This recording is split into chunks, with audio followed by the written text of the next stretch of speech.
Hola, ¿qué tal? En este vídeo vamos a resolver uno de los ejercicios que más entra en los exámenes, tanto parciales como finales. O sea, es como el ejercicio estrella.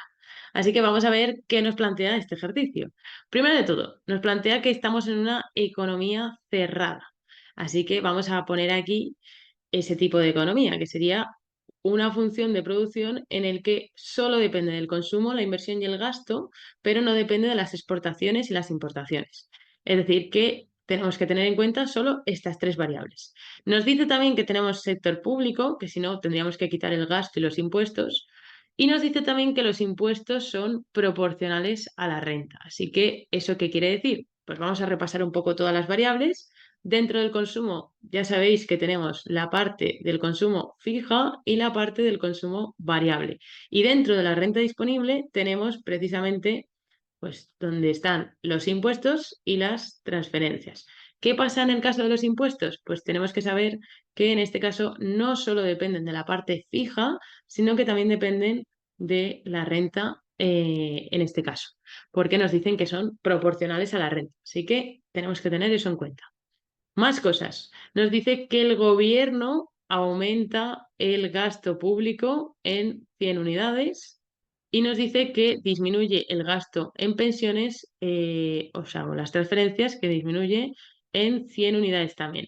Datos importantes porque veremos qué pasa, ¿no? Cuando se aplican políticas. En este caso tenemos un incremento del gasto de 100 unidades, que sería una política fiscal expansiva y una disminución de las transferencias, también en 100 unidades, que es una política fiscal restrictiva. En este caso vemos que son políticas que tienen objetivos muy diferentes, porque la política fiscal expansiva ya dijimos que el objetivo era aumentar la producción y la política fiscal restrictiva, el objetivo que tenía era reducir esa producción. Entonces vamos a ver qué pasa y vamos a analizar cada uno de los apartados que nos dicen. Como tenemos que adivinar, ¿no? En este caso, cuáles son las correctas y cuáles son las falsas, pues vamos a ir uno por uno. Primero de todo, tenemos que ver si la renta de equilibrio aumenta o no. ¿Por qué? Porque tenemos precisamente lo que hemos dicho, políticas que tienen objetivos diferentes. Pero recordad que es muy importante saber, en este caso, qué efecto tiene una política de gasto y qué efecto tiene una política sobre transferencias. Ya dijimos en ocasiones anteriores que la política de gasto siempre va a tener una mayor repercusión que la de las transferencias o los impuestos. ¿Por qué? Pues básicamente porque al modificar la renta tenemos que tener en cuenta el multiplicador y tenemos que tener en cuenta que el gasto tiene un efecto directo, ¿vale? Con la producción. En cambio, el- las transferencias o los impuestos, cuando quieren modificar la renta, tienen en cuenta también el multiplicador, pero tenemos que tener en cuenta la propensión marginal a consumir. Esta C, que ya sabéis que tiene un valor que está entre 0 y 1 y que también lo que vamos a hacer es multiplicar y calcular la variación de estas transferencias. En el caso de que calculáramos esta variación para los impuestos, recordad que tenemos que añadir un signo negativo a esta C, ¿vale? Porque ya sabéis que los impuestos van a la inversa de las transferencias. Muy bien. ¿Qué implica esto? Pues lo que acabamos de decir, es decir, que si yo aumento el gasto en 100 unidades y las transferencias las bajo también en 100, va a tener más repercusión la variación de la renta en el caso del gasto que en el caso de las transferencias. ¿Por qué? Pues porque si os dais cuenta, aquí el valor del multiplicador va a ser igual, la variación en este caso es la misma, pero al tener el valor de la propensión marginal a consumir, que es un valor que tiene que estar entre 0 y 1, pues si multiplico ese valor por la variación de las transferencias, me va a dar más pequeño.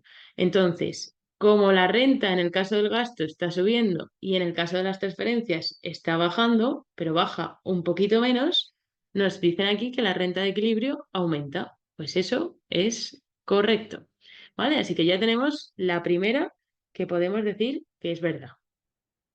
¿Qué pasa? Que como en la pregunta D nos dice que todas las anteriores son correctas, pues tenemos que comprobar al menos la B. Nosotros vamos a comprobar todas para que veáis cómo se haría tanto la B como la C.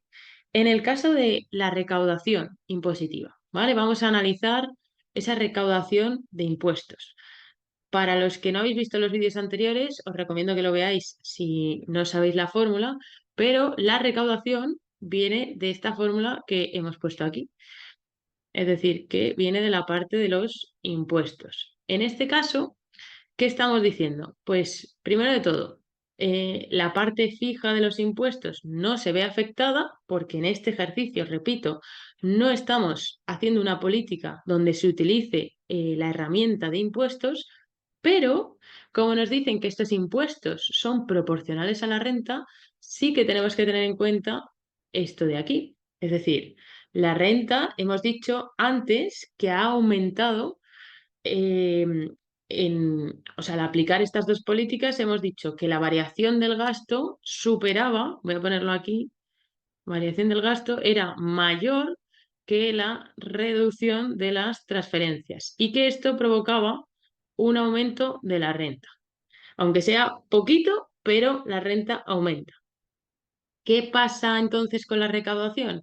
Pues si nos hubieran dicho que los impuestos no eran proporcionales a la renta, entonces los impuestos o esta recaudación se mantiene constante. Como nos están diciendo que dependen de la renta, al aumentar la renta también aumenta la recaudación. Así que podemos decir que el apartado B también es correcto. Ya podríamos decir en principio que la D es la respuesta correcta. Pero vamos a comprobar la respuesta C, que nos habla del déficit público. Repito, aquí tenemos que sabernos la fórmula, porque si no, pues no podemos contestar a esta pregunta. Y la fórmula del déficit público o del saldo presupuestario, la vamos a poner aquí, que sería igual a impuestos menos gastos menos transferencias. ¿Qué pasa? En este caso, lo que podemos observar es que hemos dicho que por un lado, ¿no? Aumenta el gasto, por otro lado, disminuyen las transferencias. Aquí sí que se compensaría el efecto, pero al aumentar también los impuestos, pues el saldo presupuestario aumenta. Eso quiere decir que si estábamos en déficit tendremos menos déficit, si estábamos en superávit tendremos más superávit y si estábamos en equilibrio, pues pasaremos a una situación de superávit. Así que si suponemos que estábamos en déficit, pues evidentemente el déficit público disminuye. Y esto es un poco la respuesta de este ejercicio. Ya veis que tenemos que ir analizando punto por punto y que es muy, muy importante esta diferenciación que hemos puesto aquí, porque esto va a ser la clave a muchas de las preguntas que os van a hacer donde comparan políticas fiscales expansivas con políticas fiscales restrictivas. Así que ahí os dejo la respuesta. Tenéis la posibilidad de hacerlo tranquilamente mirando luego la explicación y si obviamente no entendéis algo, pues ya sabéis que podéis preguntar a través de comentarios o escribiéndonos a través de nuestra página web.